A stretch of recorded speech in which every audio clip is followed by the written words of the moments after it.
with that, Jesse, are you ready for rapid fire? I am ready for some rapid fire. It's enough of the numbers. Let's just fire from the hip. So let's start with this question from Alex with what you were just talking about. If Tobias does get his 1,142 yards this season, do you buy or sell him as a Heisman Trophy finalist? Um, that's a tough question. So let's look at let's look No at more math. No more let's look math at is allowed.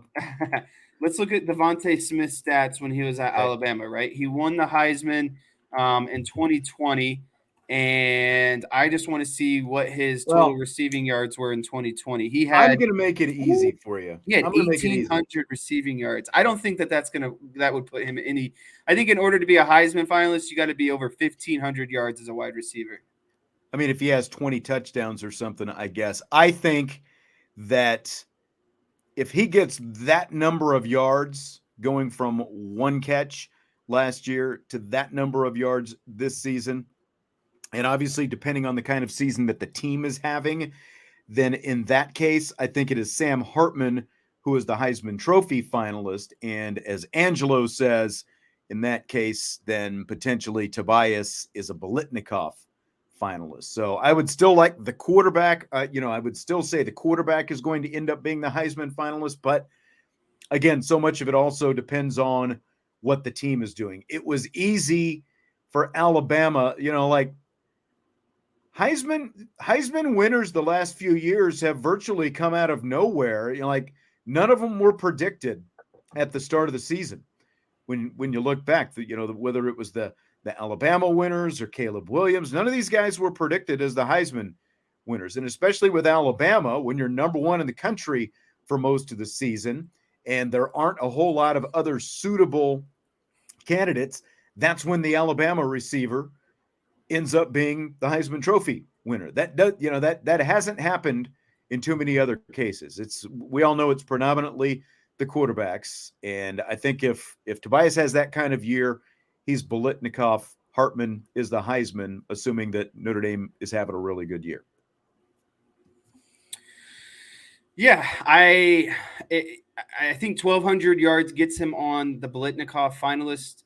I think in order to be taken seriously as a Heisman, you got to have 1,500 yards and like a touchdown per game type. That might get you some Heisman consideration, but I don't think that Tobias is quite ready for that kind of production yet. I think that Sam Hartman has the ability to get him that kind of production, but again, I don't see him quite being ready yet for that type of role. Okay, now I want to go back really quickly to the equation and all the math that you were just. Now, hold on. I'm gonna read this question first, and then I'm going to give you some instruction. Michael says that was really interesting, Jesse, but I missed how you came up with 0.57 Hartman effect. This was your multiplier in how you came up with the yardage for Notre Dame. Was that just an arbitrary factor that you came up with, or are there some stats behind that? Now, I want you to remember, you're the math major and engineer in this room. Most of us, I would say the majority of us, are not near the level you're on, with the math. So dumb this down a little bit. Explain it to me like you're explaining it to an 8-year-old, how you came up. Now, I'm not saying Michael needs explaining like that, but like explain it in the simplest form you can, how you came up with that 0.57 as the multiplier, as the Sam Hartman factor in your math. Yeah. So what I did in order to get the Sam Hartman multiplier is I took the receiving yards from the top 8 wide receivers last year of Wake Forest, and then I took the receiving yards of the top 8 wide receivers for Notre Dame, and I did a percent increase between those numbers, and that yielded a 0.57. So all you take is Wake Forest yards minus Notre Dame yards divided by Notre Dame yards, and you get a percent increase, and that was my multiplier. So that was the multiplier. Okay. Basically, the difference between Notre Dame's receiving yards last year and Wake Forest's receiving yards last year. And I attribute those numbers, or the gap between those numbers, to Sam Hartman. Well done. Beautifully done. All right, let's move on. JD Bertrand spent some time this offseason talking to former NFL linebackers Sean Lee and Luke Keuchly. Here's a quote from Bertrand recently. I just came to Coach Golden and Laurinaitis and asked them, who do I really remind you of? Both of them, without knowing each other's answers, said Sean Lee.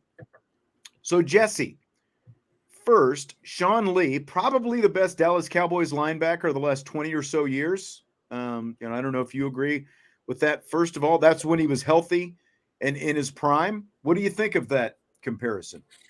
I think the Sean Lee comparison is very good to a point. I think the only difference that I would really point out, Sean Lee was athletic and more fluid in his game, and I think that's only because he played safety and got converted down to a linebacker. That really helped him in terms of being quicker and just more fluid, right? And I think that's just, you have to be a little bit more athletic overall to be a safety than you do a linebacker. And I think he was a little bit slimmed down and trimmed up compared to Bertrand too because of this reason. Yeah. He was a safety in high school, became an outside linebacker at Penn State, and then when he moved to the NFL, they moved him to middle linebacker. You're right.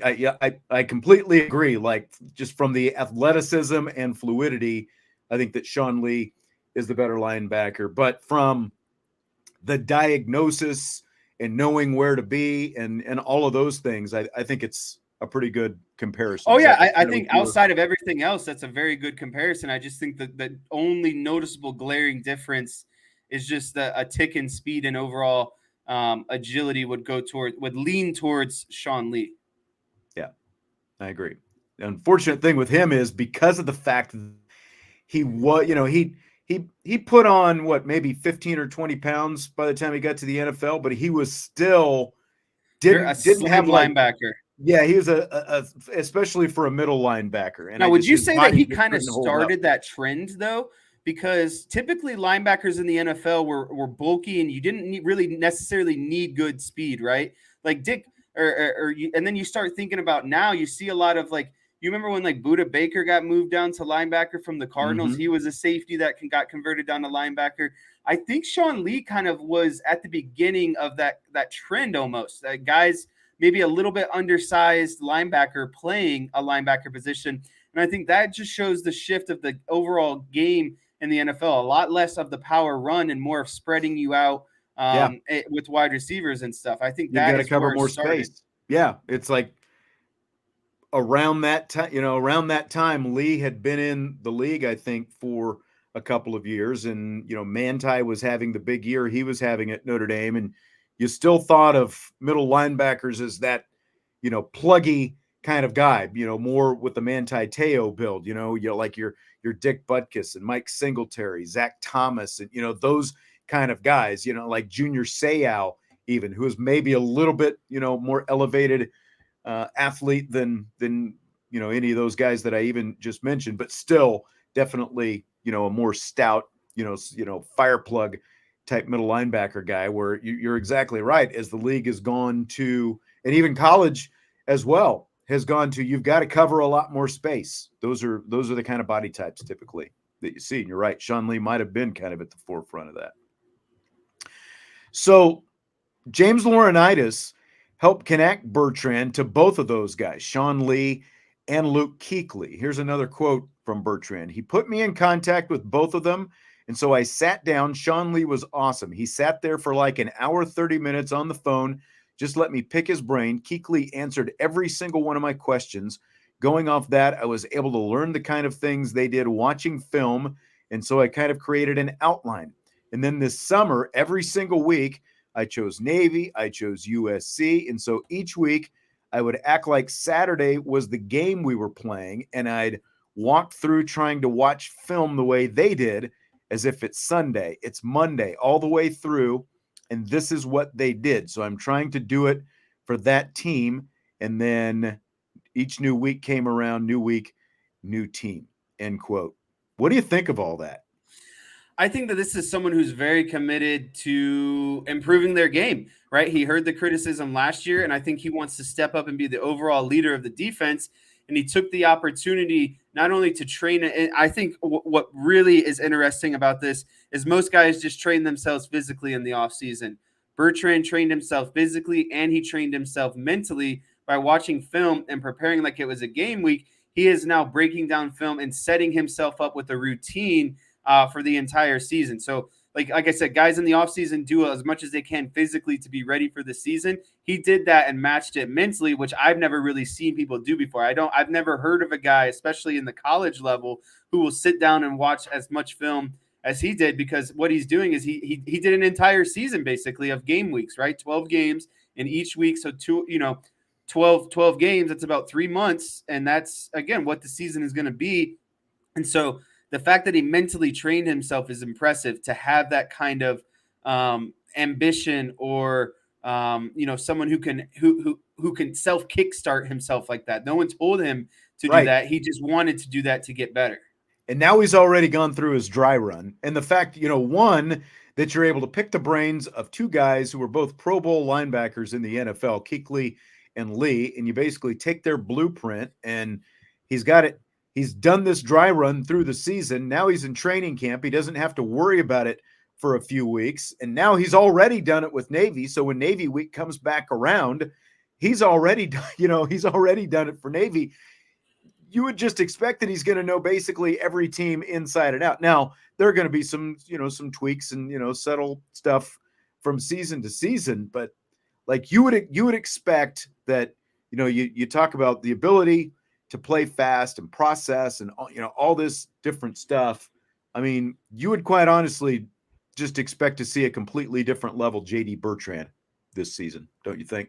I think JD Bertrand is going to take his game to the next level, because I've talked about this before. Your mental game is such a big aspect at linebacker, because you have to be able to read and react. And so you can't react unless you're reading. And he's finding ways to efficiently improve how he goes about making his reads. Yeah.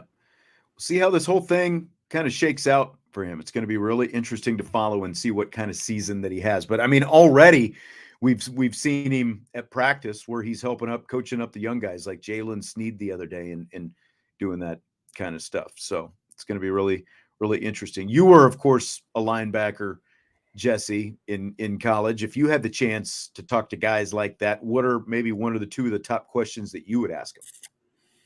I think that would be the first question I would ask is how you go about watching film.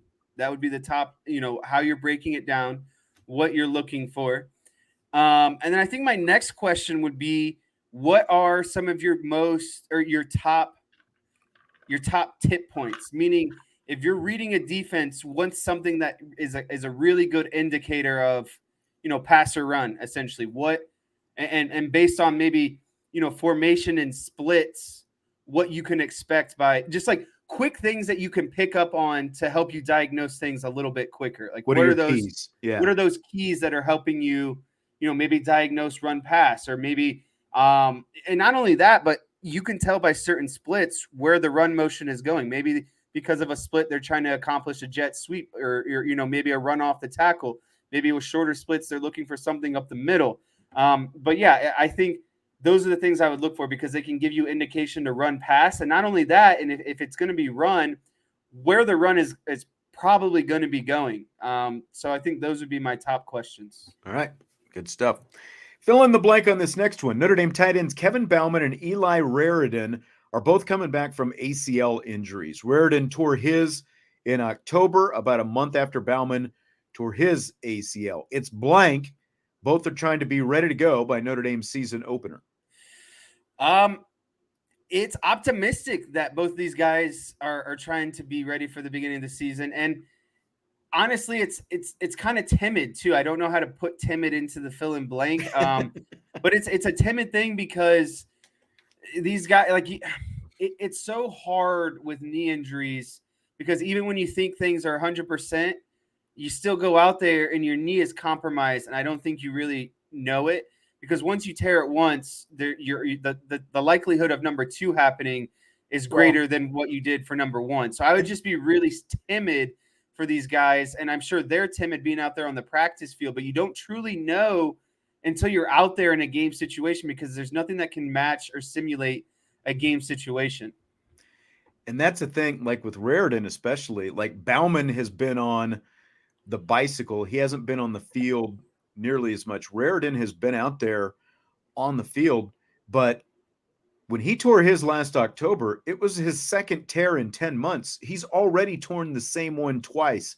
He tore it in December of 2021, of like getting, playing basketball in his senior season, and then he tears it 10 months later. And it seems very ambitious, to try to be pushing to come back that quickly, especially after you've already done it twice. And I know these guys are competitors and they want to be out there and all that kind of stuff, but I would just think that I would be erring on the severe side of caution in trying to push it to get back that soon. I know that guys are coming back sooner and sooner from this kind of stuff, but like especially in Raridon's case, when you've already done it twice in the span of less than a year, I just think that I would be really cautious trying to come back that soon and be back in a game that soon. Like, honestly, if I were him, based on the way the schedule shakes out, I would be much more looking toward Ohio State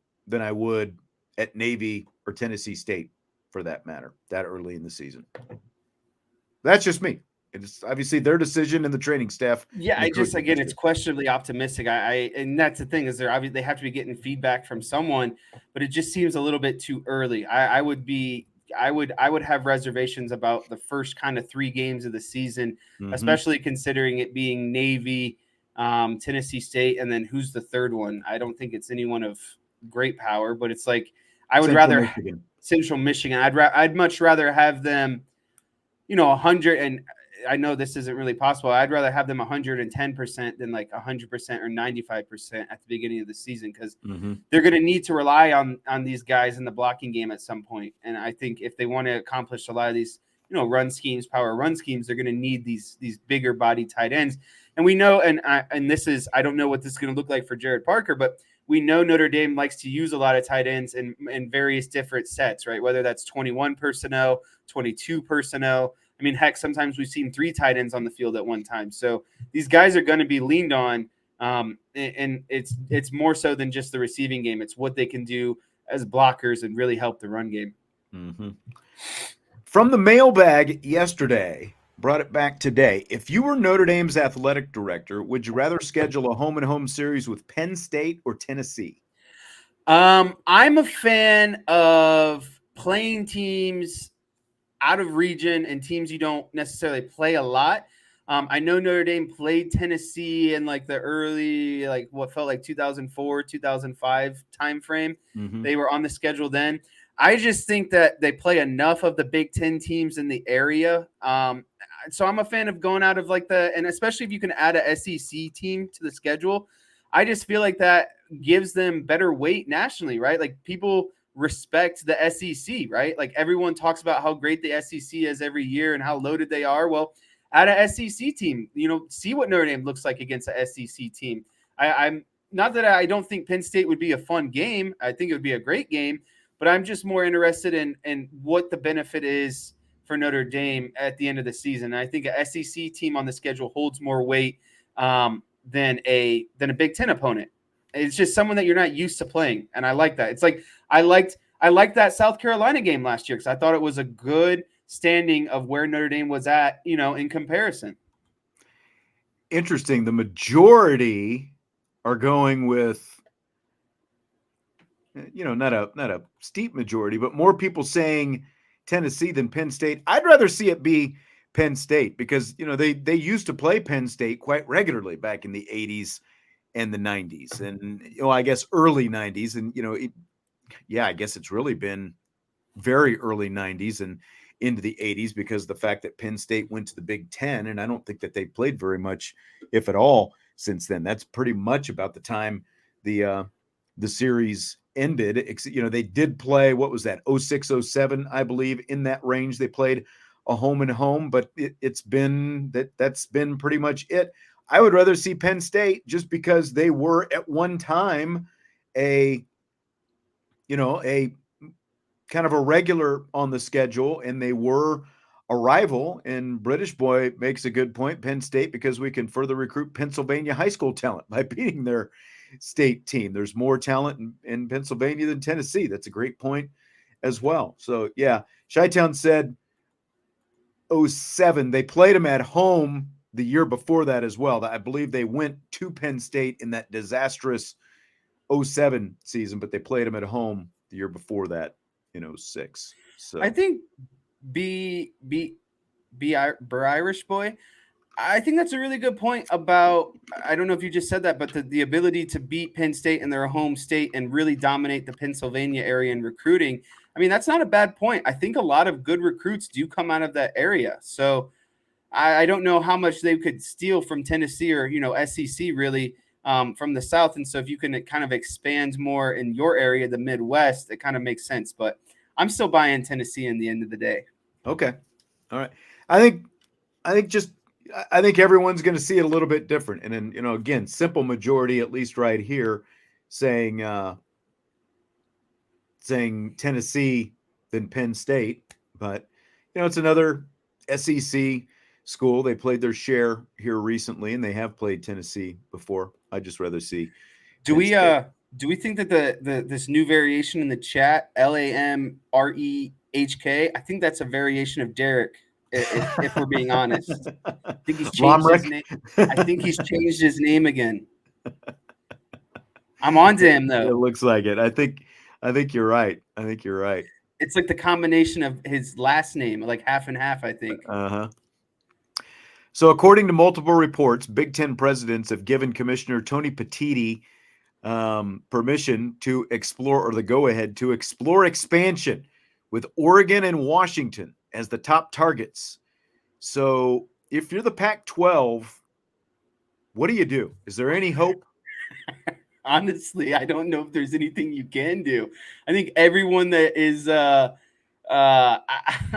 think that they're all going to get poached. And it's funny, if you're the Pac-12, you've got to be on the phone with Boise State, I think, at this point. It's like, okay, now's the time, Boise. Come on over. It's funny. Last week when you were out, Vince had a rapid-fire question of who do you think would be the next Pac-12 schools to leave? I'm not going to say I called it, but Oregon and Washington were my two choices. I know it's not that hard of a thing to guess, but I think that's what's going to happen. And I ultimately think if they lose Oregon and Washington, that they might have to fold. And I think the rest of the Pac-12 might get kind of dispersed out. I just don't. If you lose USC, UCLA, and Oregon, the three most probably prominent schools, and then you add Washington, who's been really solid over the last 10 years, I don't know how you can make it without basically your top four teams in the last decade. I don't think, the way it sounds, I don't think these schools necessarily want to, especially like Arizona State and Utah. Apparently, like the Big 12 is voting today on Arizona and Arizona State. And Arizona State, I guess, and Utah, neither one of them really want to go to the Big 12. The problem is, especially if you lose Oregon and Washington, the two best football programs that you have right now, what are you going to do? Like, you're already down to 9 teams as it is. So if you lose them, you not only lose your two best remaining programs, but you're also down to 7. And what are you going to just, combine forces with the Mountain West Conference? Like I've seen some people suggest like a Pac-12 ACC merger, and I suppose that could work. Yeah, but those are all opposite sides of that's like coast to coast. But does it matter? I mean, USC and UCLA are going to the Big Ten. Does any of it matter anymore? I guess so. I mean, that's the thing. Because it would be brutal, like to go from Washington State, and Pullman to Virginia Tech or Miami, any of those places, like just the distance that you'd have to go to get down there. And then Oregon State in Corvallis. I just don't see any hope for the Pac-12. There might be some conference that's the Pac something, but it's probably going to be just a bunch of leftovers of Mountain West Conference teams with Oregon State and Washington State. And, Cal and Stanford, I think, want in, but it doesn't sound like the Big Ten is very high on getting, either one of them. And I don't think they provide much value for anybody. So are these conferences going to rename themselves now that there's no longer 10 teams and like 12 it's a good teams? Question. Because I think it's stupid. They've kept the numbers for branding, like the Big Ten has been the Big Ten forever, even though it was, 1 million teams in there. They still called themselves the Big Ten. Do you like the moves potentially if the Big Ten makes them, though? If they get Oregon and Washington?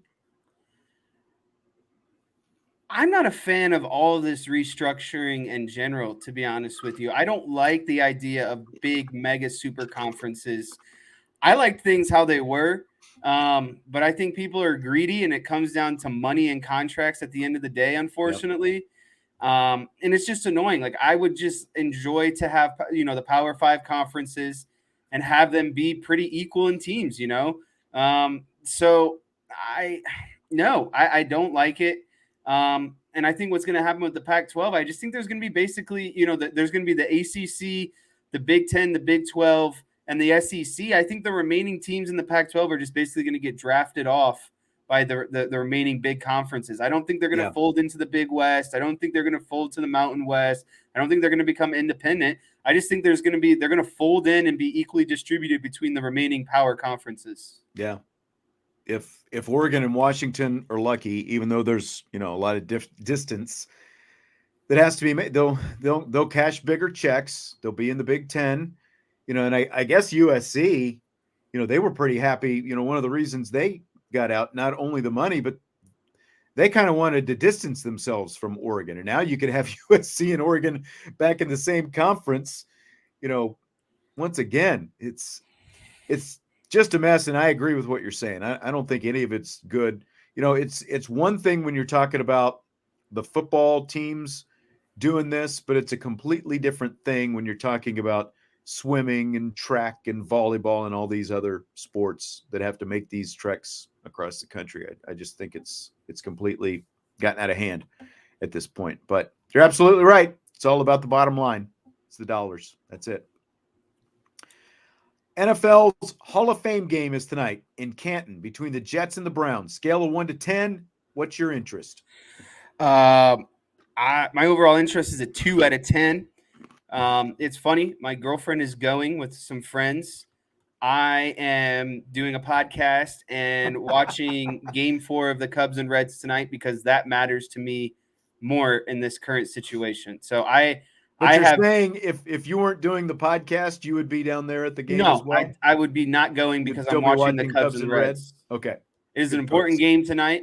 If the Cubs win, they take the series 3-1. If the Cubs lose, it's just a wash in a 2-2 series. So while it's fun that the football season is starting and it is the Browns, and I live in Cleveland and Canton, which is about 30 minutes south of me, that all sounds fun. But I'm going to be honest with you, the Browns are really annoying me because I have Browns fans who keep sending me Cowboys videos from training camp. And I'm like, guys, leave me alone. It's day 3 of training camp. I don't care that Dak threw an interception. That's right. I don't care if Deuce Vaughn is taking reps at running back and he's 5'5". I don't care if Trayvon Diggs is trash talking Dak Prescott. It is training camp, Leave me alone. How about you make the playoffs for more than one time in 20 years? They haven't even played a preseason game yet, and everyone wants to. That's what I everybody mean. Apart. Just it's training camp. You're meant to let the ball loose. You're meant to take chances because there's no repercussions. You're kind of just figuring it out, right? So like, I have a lot of Browns fans who just think they're really funny sending me all this Cowboy stuff, and it's really annoying me. So I am disinterested in everything Browns right now. Like there are a lot of NFL teams who can make, poke fun at Cowboys fans. Cleveland Browns fans, not one of them. Not one of them. And I would throw the New York Jets in there for that matter as well. Not one of them. Neither one of those.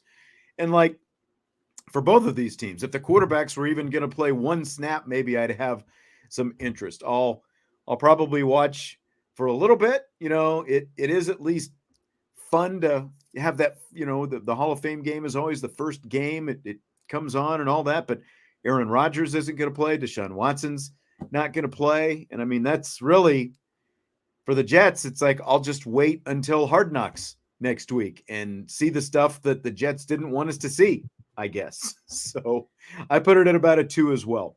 Pretty low, I think. Your Cubs, though, Come tearing it up on. the last 2 nights. What is it, 36 runs the last 2 nights? But here, I'm going to say this, though.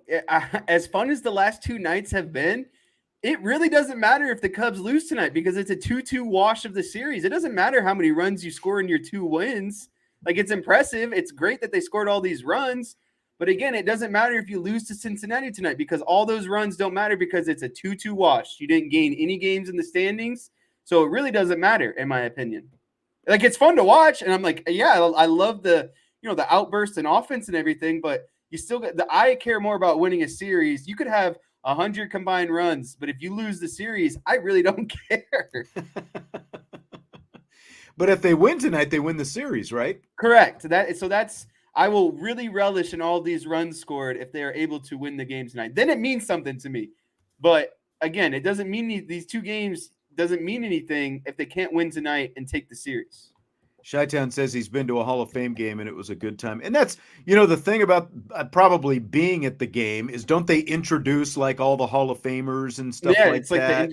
Like it's different, I think, to be able to be there and see more of an some of that. experience than the game itself. Exactly. The game itself, still just the first preseason game, and they're not going to play any of the starters and any of that kind of stuff. But good times. Good times. All right. Announcement tomorrow. We're going to do the rapid fire show, of course, at 5:00. Tomorrow is going to be the final Friday rapid fire show because if you remember back to last season, we didn't start doing the rapid fire shows on Friday until after the season ended. So we'll have the rapid fire show tomorrow, and then we're going to start gearing up, getting ready for game week coming up. We won't have another Friday rapid fire show until probably sometime in December, something like that, after the season ends. So join us tomorrow, 5:00. Sure to have a lot of fun. And did I say thanks to the guy who put up the super chat earlier? If not, thank you. Michael Mahoney gave me a tip for my Excel sheet. I appreciate that, brother. That's right. So tomorrow, 5:00, be here. It'll be all 3 of us will be here. Jesse, Vince, and I will be here for the rapid fire show at 5. So we will talk to you then. Have a good one. Hit the like button as you leave us tonight. And of course, subscribe, rate, and review. And we'll talk to you mañana on IB Nation Sports Talk.